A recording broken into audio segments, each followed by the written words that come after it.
J'ai failli me péter la gueule. Aujourd'hui, on parle de thunes. Hello l'équipe, c'est Maxime, bienvenue sur Pile et Face. Aujourd'hui, on va parler un petit peu plus de business dans la vidéo parce que je sais qu'il y a quand même pas mal de monde de ma communauté qui se lance, qui essaye du coup de faire des projets rémunérés ou alors même ceux qui sont déjà bien lancés. Et peu importe le niveau, on sait que cet aspect un peu argent, c'est un peu quelque chose de mystique sur les bords. Faut pas trop parler d'argent en France et ça, moi, c'est quelque chose qui me plaît pas forcément. Bref, j'avais envie de faire une vidéo un peu plus en profondeur et surtout répondre aux questions qu'on se pose, je pense tous, qu'on soit avancé ou qu'on soit même débutant. Combien je dois facturer ma vidéo, qu'est-ce que je dois inclure dans ma prestation et surtout la vraie question, c'est combien je vaux réellement. C'est des questions qu'on se pose tous quand on débute et même d'ailleurs quand on avance. C'est surtout qu'il y en a beaucoup qui débutent dans la vidéo et qui n'ont aucune idée de combien ils doivent facturer. Du coup, ils vont un peu casser les prix entre guillemets. Alors je vais pas les accabler, c'est pas de leur faute, c'est juste qu'ils ne savent pas. Et du coup, entre guillemets, pour moi, c'est un peu à nous autres, les professionnels, de les éduquer et de un peu les sensibiliser sur les prix qui se font sur le marché et éviter de rager en mode non, il a facturé 100 € la vidéo. Donc, on va parler de vrais chiffres. Je vous ai même préparé une template de budget qui est totalement gratuite et qui est en lien en description pour vous aider simplement à facturer correctement. On en parlera un petit peu plus tard. Et d'ailleurs, cette vidéo est sponsorisée par Zairo. C'est grâce à eux que je peux me permettre de vous proposer des contenus gratuits. Donc, merci à eux et on en parlera aussi un petit peu après. Alors, je sais que c'est une vidéo où je peux un petit peu me faire tacler parce que je vais donner des vrais chiffres, des conseils, des suggestions de tarifs, etc. Donc gardez bien en tête toute la vidéo que c'est que mon avis, c'est uniquement des suggestions. Je vous incite à aucun moment à facturer tel ou tel montant. C'est juste que j'ai réellement galéré à chiffrer mes contrats au début et donc j'aurais aimé avoir ce type de vidéo. Et puis merde, tant pis si je me fais tacler en commentaire par des rageux.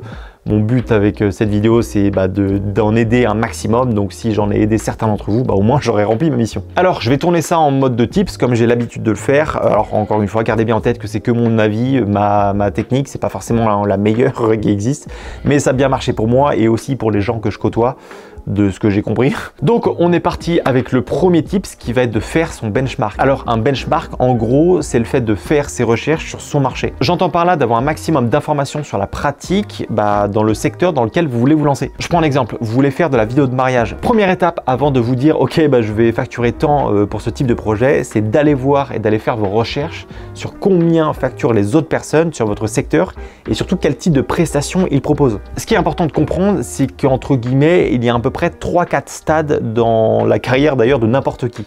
On a débutant, intermédiaire, semi-pro et professionnel ou voire expert. Ça fait 4-5. Le tarif des professionnels ou experts, il va forcément pas être le même que les débutants, c'est normal parce que c'est pas la même valeur ajoutée, c'est pas la même qualité de contenu, donc c'est normal qu'il y ait deux différences de prix, ça paraît logique. Donc dans votre recherche, il va falloir aller chercher des personnes, entre guillemets des confrères. Moi j'aime pas trop le terme concurrent, pour moi on est plus, parce que voilà.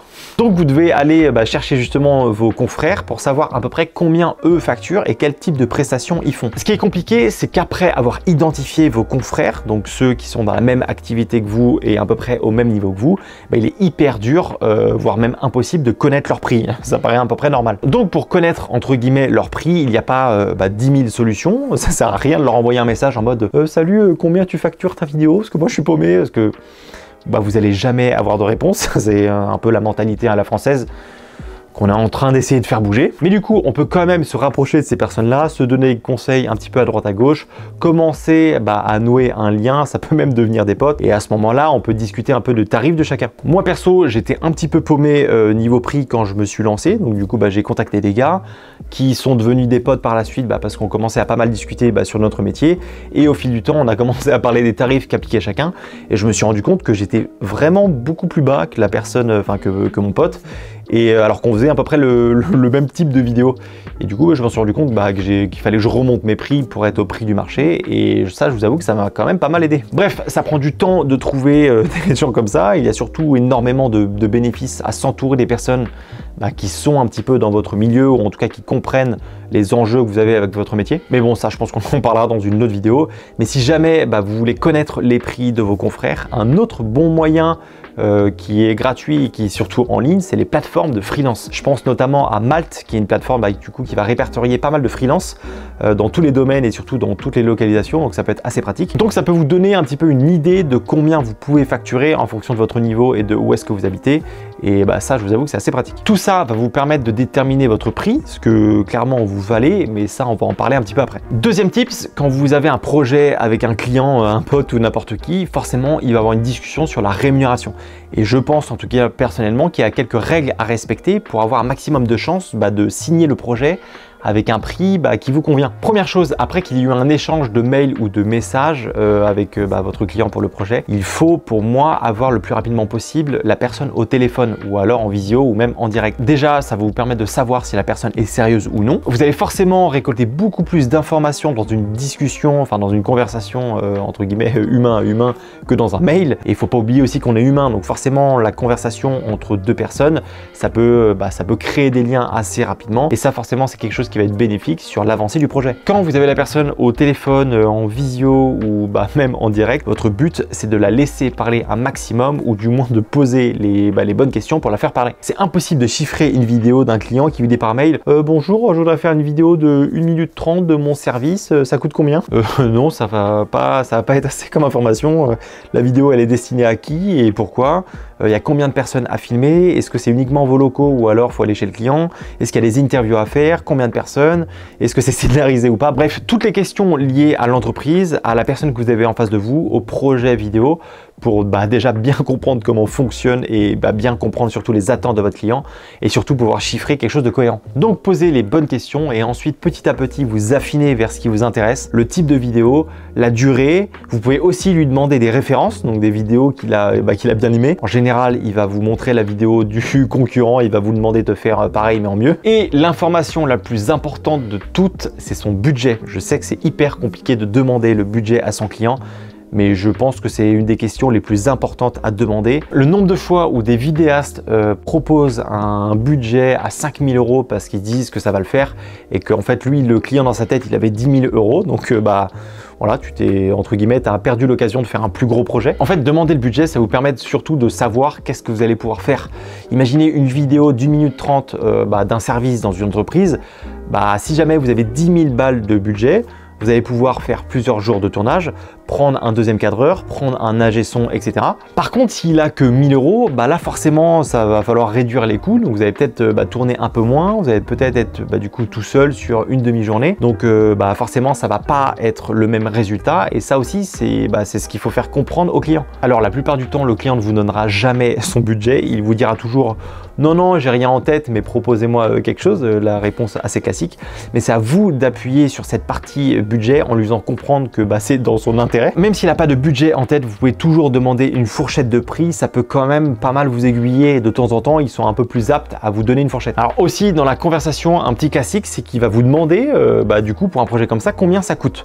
Perso, je vous recommande fortement de ne jamais donner un montant à chaud comme ça au téléphone ou en face de votre client. Dites-lui simplement que vous avez besoin de prendre le temps de réfléchir, à analyser un petit peu les attentes et surtout pour proposer un prix qui est cohérent et que c'est un peu compliqué de donner un prix comme ça à brûle pour pomme. Prenez le temps de vous poser après l'appel, de réfléchir au projet, aux enjeux et aussi si c'est un projet qui vous intéresse. Si jamais il insiste fortement sur le prix, vous pouvez aussi lui donner une fourchette. Mais rappelez-vous que c'est un petit peu le jeu de celui qui donne le budget prix en premier qui perd.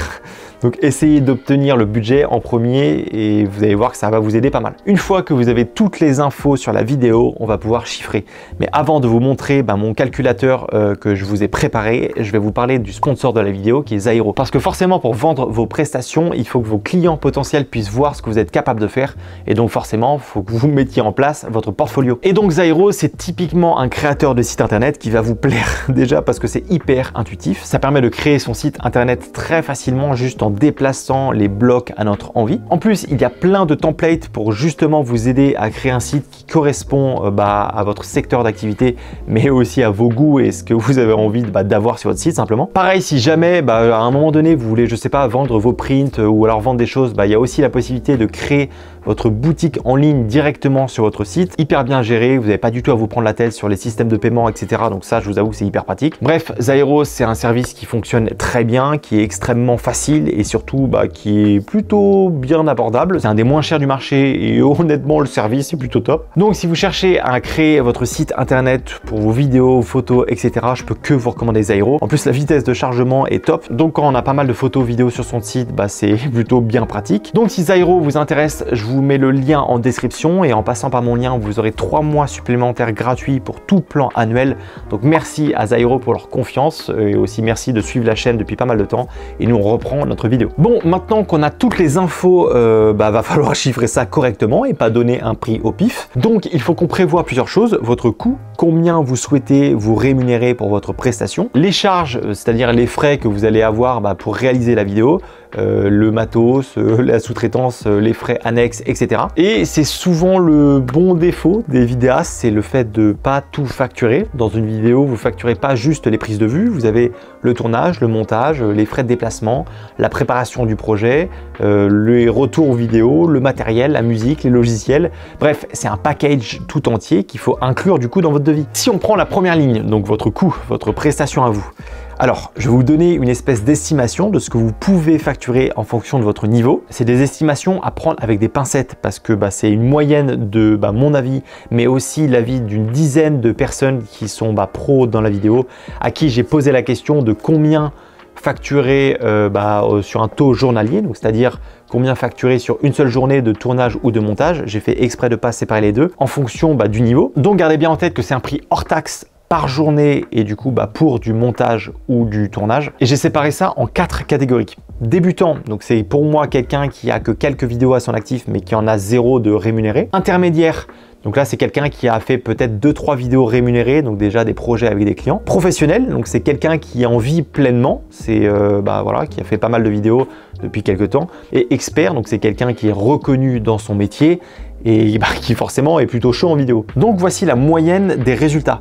Si vous êtes débutant, vous pouvez facturer 300 € par jour. Un intermédiaire peut facturer 450 € par jour. Si jamais vous êtes pro, là vous pouvez monter jusqu'à dans les 1000 € à peu près par jour. Et si jamais vous êtes un expert dans la vidéo, vous pouvez monter à plus de 1500 € par jour. Encore une fois, c'est une moyenne qui mélange plusieurs avis, mais en vrai ça me paraît plutôt cohérent. Par contre, ces prix correspondent bien à votre coût à vous. On ne prend pas du tout en compte les frais liés à la vidéo, votre matériel, etc. C'est uniquement ce que vous coûtez. Encore une fois, je vous dis pas vous êtes intermédiaire, vous devez facturer tant, pas du tout. L'idée c'est simplement de vous donner un petit peu une idée des prix du marché, mais sachez qu'il y a des débutants qui facturent 700 € par jour et des pros qui facturent beaucoup moins à 400-500 € par jour. Donc il faut doser, prenez du recul un petit peu sur ces chiffres, mais je trouvais ça assez intéressant de vous donner une idée des tarifs avec un panel de vidéastes qui sont dans le métier depuis pas mal d'années maintenant. Donc voilà, encore une fois, prenez ça avec des pincettes, mais je pense que ça peut quand même vous donner une bonne idée. Alors, vous avez vu, je vous ai donné plutôt un taux journalier. Et c'est fait exprès parce que pour moi, je vous conseille de plutôt fonctionner en termes de journée ou demi-journée plutôt que de fonctionner en heures. C'est plus facile et plus cohérent selon moi parce que le temps d'ouvrir votre logiciel, de faire les modifications, d'exporter, etc. en 2 heures, ça va se passer vachement vite. Et c'est pareil sur un tournage, le temps de préparer la vidéo, préparer votre matériel, d'arriver sur place, de mettre tout votre matériel en place, de faire la prise de vue, ensuite de ranger, enfin bref, on est très vite à une demi-journée. Donc je trouve ça plus cohérent de fonctionner sur journée ou demi-journée plutôt que de fonctionner sous forme d'heures. Bon, je vais vous montrer le petit calculateur de budget que je vous ai préparé et puis je vais vous montrer ça directement sur l'ordinateur. Hop, transition, celle-là tu l'avais pas vu venir. Donc on va parler de mon calculateur de budget qui, je vous rappelle, est gratuit en lien en description. Alors c'est un calculateur que j'ai fait moi-même, donc c'est peut-être pas le plus optimisé de la Terre, il y a sûrement moyen de l'améliorer, mais en tout cas moi il correspond à mon besoin. Donc on a 2 onglets, un qui est un calculateur budget plutôt rapide, quand justement j'ai envie d'avoir la réponse rapidement, par exemple si je suis avec quelqu'un au téléphone, et un autre qui est un peu plus avancé qu'on verra ensuite par la suite. Si on prend le premier, alors première chose à choisir, c'est le taux journalier. Moi en général mon taux est autour des 1000 €, donc là je vais laisser 1000 €. Et aussi la marge sur les charges. Donc ça, c'est à dire que en fait moi je marge sur chaque frais et charge que j'ai besoin pour faire la vidéo. Par exemple, si j'ai besoin d'un deuxième cadreur, je vais marger sur ce cadreur-là à hauteur de 30% parce que forcément, j'ai passé du temps à trouver ce cadreur-là. Donc pour moi, ça doit se rémunérer. Donc là, en général, la marge sur les charges est autour d'entre 20 et 30%. Moi, je vais laisser à 30. Et ce qui va nous intéresser, nous, c'est sur cette partie prestation. Donc là, j'ai divisé ça en 3, pré-prod, prod et post-production. Donc là, ça va être en fonction de votre projet et du temps que ça va durer. Par exemple, si en pré-production, vous avez par exemple un jour de pré-prod, hop, vous mettez un jour ici. Et en fait, ça va calculer directement avec votre taux journalier le prix que ça va coûter. Donc par exemple, en production, donc en tournage, j'ai 3 jours de tournage et en montage, j'ai 4 jours. Donc là, on peut voir que rapidement, il va pouvoir me calculer le coût uniquement de ma prestation à moi. Et ensuite, juste en dessous, on a la partie charge. Donc là, c'est à peu près ce que ça va nous coûter de faire cette vidéo. Donc il y a des choses qui reviennent assez régulièrement. Moi, je mets à chaque fois le matériel, la licence musique et les logiciels. C'est à peu près des coûts que j'applique, qui entre guillemets bougent pas trop. Et ensuite, on va avoir des choses qui vont se rajouter. On va avoir notamment les déplacements, si on a un deuxième cadreur, si on a un drone, si on a, je sais pas, des frais d'hôtel, des choses comme ça. Donc moi, toutes mes charges, je vais venir les mettre ici. Et du coup, ça va rentrer dans mes charges juste au-dessus. Donc là, par exemple, si j'ai besoin d'un deuxième cadreur qui va me coûter, on va dire, en 650 €. Donc c'est que du hors-taxe, je n'ai pas précisé, mais bon, comme tous les prix en général, on part en hors-taxe. Donc là, ça va me calculer le prix que moi je coûte. Ensuite, les charges qui vont être appliquées à la vidéo. Et du coup, ça nous permet de calculer le coût du devis final. Donc ça, c'est le prix que je vais proposer sur ma dernière ligne de mon devis. Et en dessous, on a le montant net. Alors, c'est pas vraiment le bon terme, mais en gros, c'est tout ce que vous allez facturer moins les charges, donc c'est entre guillemets un peu ce qui vous reste. Ah oui, aussi j'ai oublié de préciser, mais ici on a une colonne du coup de prix non margé, enfin de prix on va dire brut, et ensuite moi j'ai mon prix margé qui est juste à côté, donc comme on a dit, qui était notre 30%. Mais si jamais je veux mettre moins, je mets 20%, et forcément ça va changer du coup mon total sur tous mes prix margés et aussi mon total sur mes charges. Donc ce calculateur là, c'est quelque chose qui n'est pas vraiment avancé, on va le voir celui d'après qui l'est beaucoup plus, mais là c'est plus si jamais vous voulez avoir l'info rapidement, vous êtes avec quelqu'un au téléphone, et vous savez que vous allez avoir 3 jours de montage, 4 jours de tournage, voilà, ça vous permet un petit peu d'avoir une petite estimation un peu plus rapide et du coup je trouve ça assez pratique. En tout cas moi il me sert pas mal. Et donc maintenant le calcul du budget plutôt avancé. Alors celui-là il est un peu plus complexe, il est juste un peu plus poussé entre guillemets. Donc là pareil, on a les mêmes histoires d'indices. Donc c'est là où ça va être un peu différent, c'est que je vous conseille plutôt de facturer en jours. Par contre là sur la partie un peu réflexion de savoir combien de temps ça va me prendre, je vous conseille plus de fonctionner en heures. Surtout quand c'est détaillé comme ça, parce que ça va vous permettre du coup de vous rendre compte du temps que vous avez passé sur chaque partie. Donc moi je suis parti d'une journée en France, ça correspond à 7 heures, et pareil toujours ma marge reste toujours de 30%. Donc là par exemple si on prend un projet au pif comme ça, donc dans ma partie pré-production j'ai mis l'accompagnement, le repérage, le storyboard. Donc accompagnement, c'est-à-dire le nombre d'échanges qu'on a fait ensemble sur la réflexion, du storyboard, du script, etc. Je vais mettre 3 heures. Sur le repérage, j'ai été une journée, donc je vais mettre 7 heures. Sur le storyboard, j'ai passé uniquement on va dire 5 heures, et recherche des figurants 2 heures. Donc là, ça va me donner un total de 17 heures. Et du coup, lui, avec ma journée de 7 heures, lui, il calcule que 17 heures, ça représente à peu près à 2,4 jours. Ensuite, je vais mettre mon taux. Donc là, par exemple, si mon taux est différent en pré-production, je vais mettre par exemple 950, hop. Et du coup, ça va me donner un prix. Et ensuite, je vais venir faire ça pour toutes mes autres parties. On a une autre partie autre. Donc là, c'est si jamais vous avez des modifications, une version anglaise ou d'autres choses qui n'est pas forcément pris dans ces 3 parties-là. Et de l'autre côté, on a nos charges. Donc là, j'ai divisé ça, les charges, sur 2 parties. Sous-traitance, là c'est différent, je suis passé en jours, parce que c'est quand même assez rare qu'un ingé son, un droniste ou n'importe quoi vous facture à l'heure. En général, c'est à la demi-journée. Donc si on prend l'exemple, voilà, mon droniste, il m'a dit que pour 2 jours, lui, son taux journalier était à 750 €, on va dire, par exemple. Hop. Donc lui, il va calculer le prix. Encore une fois, c'est le prix margé qui va sortir ici. Et donc vous remplissez, si jamais vous avez de la sous-traitance, vous mettez les différentes parties de ce que vous avez besoin. Et ensuite, en dessous, on va voir les différents frais qu'on a retrouvés aussi dans la partie juste avant. Donc les frais classiques, la location de matériel, donc ça c'est-à-dire l'amortissement de mon matériel. J'amortis toujours mon matériel sur tous mes projets. Donc là j'ai mis 150, mais ça peut dépendre de quel matériel j'ai besoin en fonction de quel projet. Les licences musique, les logiciels, etc. Ensuite, on a cette partie déplacement. Alors là, moi, ce que je vous ai fait aussi, c'est que je vous ai fait un 3e onglet avec les frais de déplacement. Pareil, de voiture, d'avion, de train, etc. Si vous avez fait, vous calculez vos frais de déplacement, vous avez peut-être 250 €. Pareil, vous allez avoir le prix margé qui va directement se mettre dans cette ligne-là. Donc ça, c'est assez pratique. Et donc, à la fin, vous allez avoir à peu près une estimation du nombre d'heures que vous allez passer sur ce projet. Pareil sur le nombre de jours. Donc ça va vous donner forcément un prix. Et la même chose du coup de l'autre côté sur les charges. Ça va vous donner un prix et un prix du coup margé avec votre taux de marge. Et donc à la fin, même chose, on a ce qu'on coûte en termes de prestations, nos charges. Donc on additionne, ça nous donne le total. Donc ça, c'est le montant qu'on va charger à notre client. Et ensuite, à la fin, le montant net, qui n'est pas vraiment le montant net, mais vous avez compris, qui est du coup le total moins les charges. C'est ce qui va vous rester entre guillemets pour payer les différentes choses, les cotisations, les impôts, etc. Et puis tout ce que vous avez besoin au bon déroulement de votre boîte. et il y a pas mal de choses. Donc c'est un calculateur qui, qui fonctionne bien pour moi, qui peut sûrement être optimisé, mais en tout cas pour moi ça me plaît, enfin en tout cas ça marche plutôt bien. Donc si le calculateur vous intéresse, je vous mets le lien en description, c'est totalement gratuit et vous avez juste à rentrer votre adresse mail et vous l'aurez. Et du coup nous on va finir notre vidéo. Autre chose aussi, mais je vous déconseille un peu beaucoup de vendre des prestations en mode package. Genre une vidéo de 1 minute c'est tant, une vidéo de 3 minutes c'est tant, parce que tu peux avoir un film corporate de 1 minute où tu filmes les bureaux, l'atelier, l'installation chez le client, condenser tout ça en 1 minute. Et de l'autre côté, tu peux avoir une vidéo de 5 minutes où c'est juste une interview où tu arrives, tu poses ton trépied et c'est terminé. Forcément, les deux n'ont rien à voir en termes de temps passé, donc jamais faire des packages, sauf si jamais vous filmez un événement ou un mariage, quelque chose qui est sensiblement la même chose à chaque fois. Vous savez exactement le temps que ça va vous prendre et c'est généralement les mêmes prestats. Mais encore une fois, tout va dépendre un petit peu du budget, que ce soit pour un mariage ou pour un événement. Donc je suis pas ultra fan des packages personnellement. Ensuite, une fois que vous avez votre prix, votre devis, il faut le présenter à votre client. Et là, il y a plusieurs choses qui peuvent se passer. Il faut savoir que pour beaucoup de personnes, ils n'ont aucune idée de combien coûte une vidéo. Et c'est normal, c'est pas leur métier, ils n'ont jamais fait appel à un professionnel.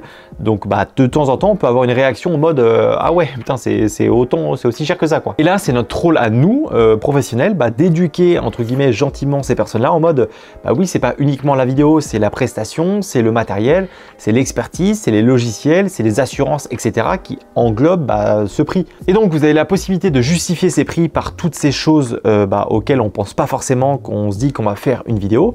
Bon, après toute cette partie un petit peu objection client, il faudrait, je pense, en faire une vidéo entière et je vois que la vidéo elle commence à être un peu longue, donc on va pas en parler ici. Mais c'est hyper important que vous soyez à l'aise avec votre prix. C'est pas quelque chose que vous donnez un petit peu comme ça au pif, c'est calculé et c'est plutôt cohérent avec ce qui se fait sur le marché. Il faut aussi savoir refuser un projet si jamais le budget convient pas du tout à votre coût, votre prestation et même ce que ça peut représenter pour vous. Faut pas prendre non plus n'importe quel projet. Mais de temps en temps, vous allez avoir tellement envie de faire tel ou tel projet, soit parce que c'est un gros nom, soit parce que le projet est top. Donc vous pouvez éventuellement revoir légèrement à la baisse votre taux journalier par exemple pour rentrer dans les coûts. Encore une fois, faut pas diviser son prix par 2 ou par 3 parce que là vous n'allez pas du tout passer pour un professionnel. Mais bon, on rentre dans une partie un peu plus négo que je peux pas traiter dans cette vidéo. Mais d'ailleurs, si c'est une partie qui peut peut-être vous intéresser, n'hésitez pas à me le dire en commentaire parce que peut-être que je ferai une vidéo du coup dédiée à ce sujet. En tout cas, gardez bien en tête que plus vous allez avancer, plus vous allez monter en compétences et donc forcément plus vous allez pouvoir monter aussi vos prix petit à petit. Vraiment, ne restez pas au même prix pendant plusieurs années parce que c'est pas cohérent. Vous allez forcément évoluer sur la partie compétences. Donc vous devez aussi faire évoluer votre prix, c'est normal. Voilà, c'était quelques conseils pour facturer vos vidéos. J'espère que ça vous sera utile. Pensez à me le dire en commentaire parce que ça me ferait plaisir et aussi parce que ça aide vraiment la chaîne. N'oubliez pas d'aller voir Zairo pour créer votre site internet. Le lien est en description et vous allez voir, vous ne serez pas déçus. Je vous dis à la semaine prochaine dans une autre vidéo. La bise.